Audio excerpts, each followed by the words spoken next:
जेवणानंतर पोटात जळजळतंय, अन्न वर येतंय, खूप डोकं दुखतंय, मग हे लक्षण ॲसिडिटीचं आहे। नमस्कार, मी कल्याणी, योगा कोच आणि वेलनेस कन्सल्टंट। आजच्या व्हिडिओमध्ये मी ॲसिडिटीबद्दल बोलणार आहे आणि तसंच योगिक पद्धतीमध्ये यामध्ये काय परमनंट सोल्युशन आहेत ते सुद्धा आपल्याबरोबर शेअर करणार आहे। तर हा व्हिडिओ संपूर्ण बघा। वारंवार होणाऱ्या ॲसिडिटीमुळे आपल्या रेग्युलर रूटीनमध्ये खूप डिस्टर्बन्स होतो। त्यावरती तात्पुरता उपाय म्हणून थंड दूध पिणे किंवा अँटासिड घेणे या उपायांनी तात्पुरती ॲसिडिटी तर बरी होते, पण आपल्या चुकीच्या जीवनशैलीमुळे, स्ट्रेसफुल लाईफमुळे आणि रेग्युलर मेडिसिन्स किंवा काही पेन किलर्समुळे ही ॲसिडिटी वाढत जाते। त्याची फ्रिक्वेन्सी आणि इंटेन्सिटी सुद्धा वाढत जाते आणि हा आजार ॲसिड रिफ्लक्सवर सुद्धा जाऊ शकतो। तर ॲसिडिटीवरती क्विक फिक्स सोल्युशन म्हणजे फक्त औषध हेच एक आहे, पण ही जर समूळ नष्ट करायची असेल तर मात्र आपल्या लाईफस्टाईलमध्ये म्हणजे जीवनशैलीमध्ये कायमचे बदल करणं खूप आवश्यक आहे। तर आपल्या आहार विहारामध्ये बदल करा, आपल्या जेवणाच्या वेळा नीट पाळा, रात्रीचं जेवण 7 ते 7:30च्या दरम्यान करा। जेवणामध्ये फार ॲसिडयुक्त पदार्थ किंवा आम्लयुक्त पदार्थ घेणं टाळा। तळलेले पदार्थ, थंड पदार्थ, बाहेरचं प्रोसेस्ड फूड, जंक फूड याचा वापर टाळा।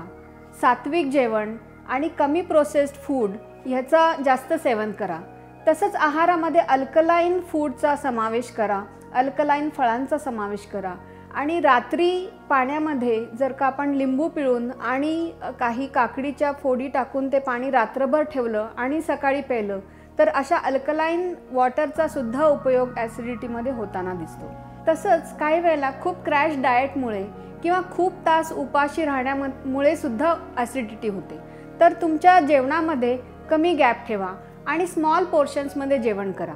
Last but not the list, चहा, कॉफी आणि अल्कोहोल याचं सेवन संपूर्ण टाळा। योगामध्ये जी जीवन पद्धती आहे त्याचा समावेश करा, म्हणजे सकाळी लवकर उठून काही व्यायाम करा, काही एक्सरसाइजेस करा, काही आसनं करा ज्याच्यामुळे पोटाच्या हालचाली होतील आणि पोटामधून वेस्ट बाहेर पडायला मदत होईल आणि पोटाच्या स्नायूंची कार्यक्षमता वाढेल। योगामध्ये काही प्राणायाम आहेत, जसं अनुलोम विलोम, चंद्रभेदन, शीतली प्राणायाम। या प्राणायामामुळे ॲसिडिटी कमी व्हायला मदत होते आणि वमनधौतीसारख्या खूप इफेक्टिव्ह योगिक क्रियासुद्धा आहेत ज्याच्यामुळे आपल्या पूर्ण जठराचं आणि फूड पाईपचं क्लिन्झिंग होतं। तर मग आजपासून आपल्या लाईफस्टाईलमध्ये हळूहळू बदल करा आणि माझ्या योगा बॅचेस जॉईन करा। माझ्या योगा बॅचेसबद्दल माहिती मिळवण्यासाठी खालील नंबरवरती मला संपर्क करा। असेच काही इंटरेस्टिंग टॉपिक आणि हेल्प टिप्स मी या चॅनलमध्ये दर आठवड्याला घेऊन येत असते। तुम्हाला जर हा व्हिडिओ आवडला असेल तर लाईक करा आणि माझ्या चॅनलला सबस्क्राईब करा। धन्यवाद।